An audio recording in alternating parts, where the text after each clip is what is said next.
ஸ்ரீ ஆண்டாள் திருவடிகளுக்கு நமஸ்காரம். ஆண்டாளுடைய திருக்கல்யாணம் வரதர் கோயிலில் அனைத்து கோயில்களிலும் நடைபெற்று விட்டது.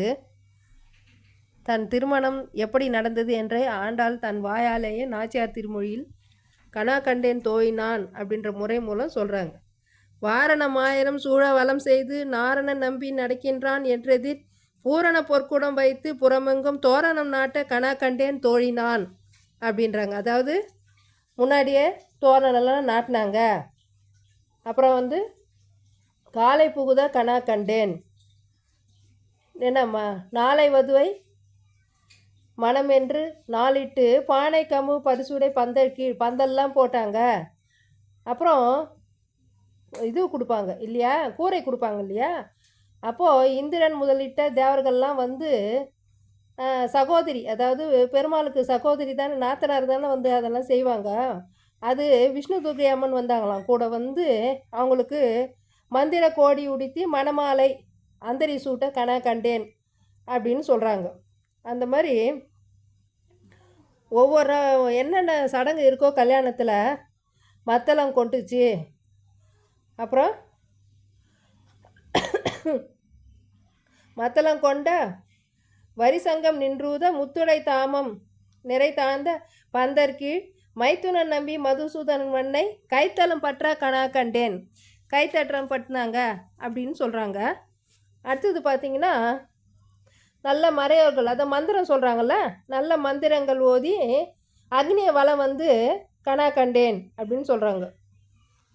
அப்புறம் அம்மி மிதிக்க கனா கண்டேன். அப்புறம் பொறிமுகந்து அட்டை அப்படின்னா சகோதரர்கள் முறைக்கு நிறைய பேர் வந்துட்டாங்களாம் ஆண்டாளுக்கு. அதனால் அந்த அக்னியில் பொறி எடுத்து இது பண்ணுவாங்க இல்லையா மச்சானுங்க, அந்த முறையை பொறிமுக அட்டை கனா கண்டேன் அப்படின்னு சொல்கிறாங்க. அப்புறம் குங்குமம் அட்டி குளிர் சந்தனம் இட்டு நலங்கு வச்சு மஞ்சனை மாட்டை கனா கண்டேன் அப்படின்னு சொல்கிறாங்க. இந்த மாதிரி அவங்களுடைய திருமணம் இவ்வாறு கனா கண்டேன் என்பது அவர் எப்படிலாம் அவருடைய திருமணம் நடந்தது என்பதை அவர்களே சொல்கிறார் தன் வாயால்.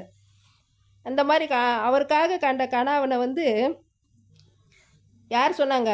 வேயர் புகழ் வில்லிபுத்தூர் விஷ்ணு சித்தன் கோதை சொன்னார். இப்போ ஆசுரம் 30 நாட்கள் முடிந்தது, திருப்பாவை முடிந்தது. தை மாதம் முதல் நாள்லேருந்து 143 நாச்சியார் திருமொழி அப்படின்ற பாசுர பிரபந்தத்தை ஏற்றினாங்க. இப்போது விளையாட்டாக சொல்லுவாங்க என்னென்ன 143னா என்னன்னு எல்லாருக்கும் தெரியும். அந்த மாதிரி அந்த காலத்திலேயே 143 பாசுரங்கள் நாச்சியார் திருமொழியில் சொன்னாங்க. கண்ணனை நினைத்து காதலால் உருகி அவங்க பாடின பாசுரங்கள் 143 பாசுரங்கள். இவ்வாறு இன்று